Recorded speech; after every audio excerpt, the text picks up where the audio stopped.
Welcome to the deep dive. Really glad you're tuning in. Today we're looking at this stack of sources you've shared with us, all your notes, research, articles, and we're going deep on something vital, lung health. We're basically trying to sort through the common ideas versus what the science in this material actually says. Yeah, there's just so much information, sometimes misinformation out there about health, lung health too. So our goal here in this deep dive is to help you sift through all that. Focus on the evidence-based stuff that's right here in your notes and, pull out the proactive steps that seem to really work according to these pages. Definitely. Because the main message we kept seeing running through all this material, it's actually, well, it's pretty hopeful. It suggests our lungs might be way more resilient, more capable of getting better than most of us think. Exactly that. It's about changing perspective, really. Moving away from feeling like lung health just goes downhill. Yeah. Towards seeing it as something you can actively shape for the better, based on the science outlined right here. Okay, let's unpack this then. Right near the start of your sources, they mention this concerning gap. What's that about? What's the big truth this material hits us with right away? Well, that gap the research talks about, this disconnect between what the latest science knows about how resilient lungs are and the sort of pessimistic view a lot of people have, thinking lung damage is forever, nothing can be done. But what your sources argue right from the get-go is this really central, empowering idea. Your lungs have this amazing built-in capacity for resilience, even improvement. Which leads us straight into what the material calls perhaps the most damaging myth about lung health. Myth number one, once lung damage is done, it's permanent. Yes. And the source explains why it's so damaging. It kind of makes people feel hopeless, right? Like, why even try? But the science here, it tells a totally different story. So tell us about that science. What are your sources saying about lung regeneration? It's actually fascinating stuff. The material points to newer findings showing lungs have stem cells. These are like master cells that can actually regenerate damaged tissue. It even mentions studies some in big journals like the New England Journal of Medicine showing real improvement in lung function for former smokers. And this improvement happened just from stopping the irritation. Wow. So they're not just sitting there. Lungs are actively trying to fix themselves. Constantly, yeah. Yeah. Your sources highlight these tiny hairs, cilia, in your airways. They sweep out junk. They can start regenerating within weeks of removing irritants like smoke. And even the alveoli, those tiny air sacs doing the oxygen exchange, they show regenerative potential too, though it's a bit slower. And the real-world proof your sources offer up seems pretty compelling, doesn't it? It really is. The material you've got mentions former smokers seeing measurable physiological shifts in just 72 hours after quitting. And within about 9 months, those cilia are mostly back. That drastically cuts their infection risk. What's really striking, too, is that even for people with chronic conditions, like COPD, the targeted approaches outlined in this research can lead to genuine improvements. Better symptoms, better quality of life. Okay, this is where it gets really interesting for me. This isn't just about slowing things down. This science, in your sources, it suggests lungs can actually improve, even from being damaged. That just flips the script for anyone worried about their breathing, doesn't it? It absolutely does. It shifts the whole conversation. It's not just managing decline anymore. It's about actively working towards better health, better function. Which takes us neatly to myth number 2. Lung health is mostly genetic. There's nothing you can do. Ah, yes, another really common one that holds people back. Look, genetics play a part, sure. But your sources really hammer home that environment, lifestyle, proactive care. These things had a huge impact, often much, much more than genes alone for most people. The material talks about the power of environmental control. What does that mean? Right, it's arguing that your day-to-day world, the air you breathe, how much you move, what you eat, how you handle stress, all these factors shape your lung function much more than your genetic lottery ticket, usually. It even gives an example. Someone in a polluted city taking steps might end up better off than someone with good genes who, just neglects their lungs. So the research is showing these lifestyle things work pretty much regardless of your genetic background. That's exactly what these sources suggest, yeah. Things like specific breathing exercises, certain foods, maybe supplements, which we'll get to. They show benefits independent of your DNA, according to this material. Okay, myth number 3 then. If you can breathe fine, your lungs are healthy. That one feels risky. Oh, it absolutely is. It's dangerous. Because the sources highlight that lung issues often creep up silently. For years, sometimes. You might just sort of adapt to being slightly less efficient without even realizing it. By the time you notice symptoms doing everyday things, quite a bit of damage or function loss might have already happened. So it's like this hidden decline going on under the radar. Precisely. Your lung function does naturally decrease a bit each year after, say, age 35, maybe 1% per year, this research says. But that slope can get much steeper from things like bad air quality, lifestyle choices, or low-grade inflammation. And lots of people just adjust. They breathe a little shallower, maybe move a bit less, and don't connect it to their lungs. And your sources actually list some early warning signs people often brush off. What should folks look out for? Yeah, the material points to things like getting winded easier during exercise than you used to, reduced tolerance, or maybe a mild cough that just hangs around, getting more colds or chest infections than usual, even feeling tired during physical activity, or noticing changes in how well you sleep. These things often get blamed on just getting older or being a bit run down. But according to your sources, they could definitely be early signs of issues that are treatable if caught soon. That's really good insight. Definitely makes you think about paying closer attention, not just waiting for something obvious. Which brings us to myth number 4.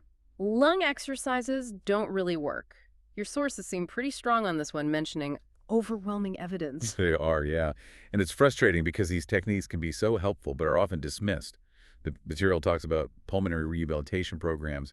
These are basically built on structured breathing exercises, and they show amazing results, even in people with established lung disease. We're talking better lung capacity, being able to exercise more, just a better quality of life overall. So what's the actual science behind this training based on these pages? How does it work? Well, it's more than just, taking a few deep breaths. It involves specific methods, things like pursed lip breathing, diaphragmatic, or belly breathing, sometimes using devices for inspiratory muscle training. Your sources explain these aren't just relaxation tricks. They cause real, measurable physiological changes. Basically, the goal is to strengthen the muscles you use to breathe in your diaphragm, those intercostal muscles between the ribs, and also make your exhale more efficient. And the material actually quantifies the potential benefits. It does. It mentions potentially boosting lung capacity by something like 10–15% in healthy people who practice consistently. And importantly, it stresses these methods offer significant help even for those already dealing with respiratory conditions, helping manage symptoms, improve function. That's really powerful. Okay, moving to myth number 5. Supplements and natural approaches are just placebo effects. Right. Your sources are pretty nuanced here, which is good. They admit, yes, plenty of supplements don't have strong science behind them. But they also strongly warn against throwing the baby out with the bathwater, basically. Dismissing all natural approaches is a mistake, according to this material, because some actually do have solid scientific backing for respiratory health. What kind of evidence-based natural support does the material you shared talk about? It gives a few specific examples with decent science. N-acetylcysteine, NAC, gets mentioned. It's known to help thin mucus, support lung function, citing multiple studies apparently. Omega-3 fatty acids, like from fish oil, are noted for helping reduce airway inflammation. And vitamin D deficiency. The research links that pretty strongly to more respiratory problems. So the key, based on the sources, is telling the difference between stuff with real research and just marketing noise. Exactly. It's about being strategic with supplements, choosing based on evidence, not just hype. And this leads into the source's idea of smart supplementation, and it uses an example product called Lung Expand Pro.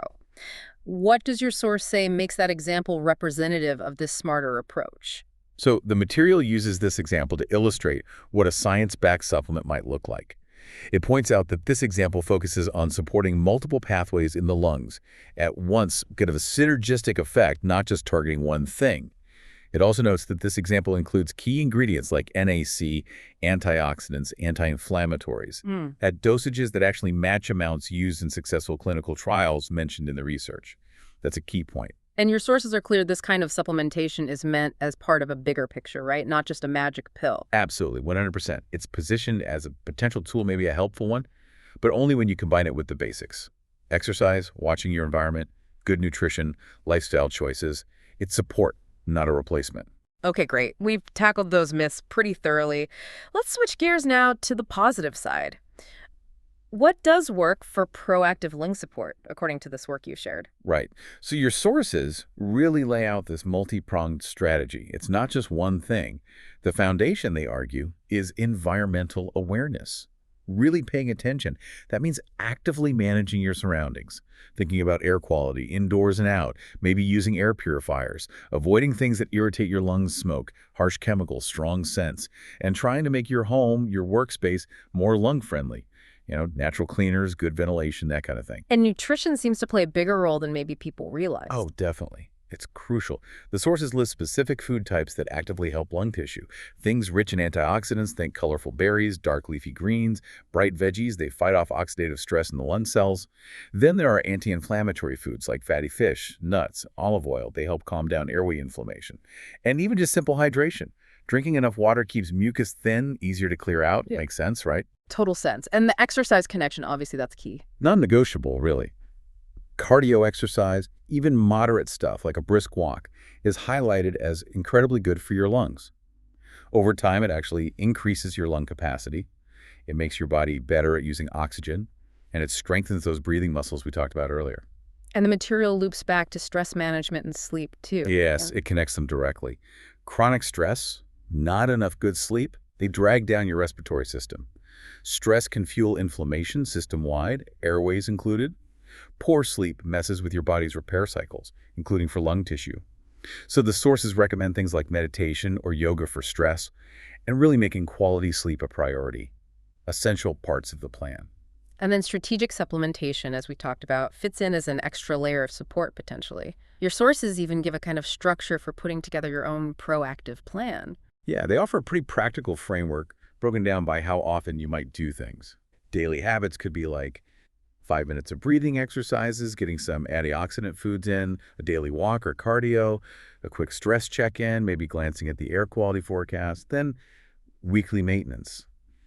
Maybe a longer breathing workout, really focusing on inhale and exhale strength, reviewing your environment, anything changed, checking in on stress levels more deeply, and monthly monitoring. Just paying attention to subtle shifts. How's your breathing feel? Exercise tolerance, energy levels. Maybe keeping a simple log helps track that. The sources also really push for being proactive with doctors and healthcare providers. They do, but kind of advise going in and prepared. Suggesting specific questions to ask, like asking about simple lung function tests, talk about environmental factors you're concerned about, asking about proactive strategies they recommend. The material points out, and it's often true, that many providers are geared towards treating diagnosed diseases. So you, the listener, might need to be the one steering the conversation towards prevention, resilience, maybe even improvement. Framing lung health as a lifelong journey, like the sources do, feels like the right way to think about it. It really is. It's not a one-and-done thing. The choices you make consistently, day after day, year after year, they really shape your respiratory future. But the really good news here, the message that comes through so strongly in this material, is that it is genuinely never too late to start making positive changes. And that power comes from those small, consistent actions adding up over time, right?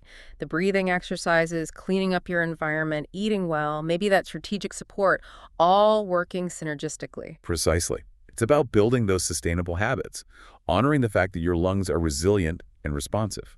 So we've done this deep dive into the sources you gave us, knocked down some common myths, and really uncovered this empowering idea. Your lungs are way more adaptable, more responsive, more capable of getting better than maybe we thought, regardless of your age or where you're starting from. That comes through loud and clear from the material you gathered. Absolutely. And the evidence-based strategies are laid out. Those targeted breathing exercises, being aware of your environment, supportive nutrition, smart supplementation based on research, and just general healthy living. And the material kind of leaves us with this final thought, if I can paraphrase it a bit. Yeah, it's like, look, the best time to start taking care of your lungs might have been 20 years ago. But the second best time, armed with this kind of information, it's definitely right now. The air you breathe. It's the foundation of life itself, isn't it? Maybe it's time to give your lungs the proactive attention and care they really deserve. Take these insights from your sources, think them over, and maybe consider what steps feel right for you to explore next.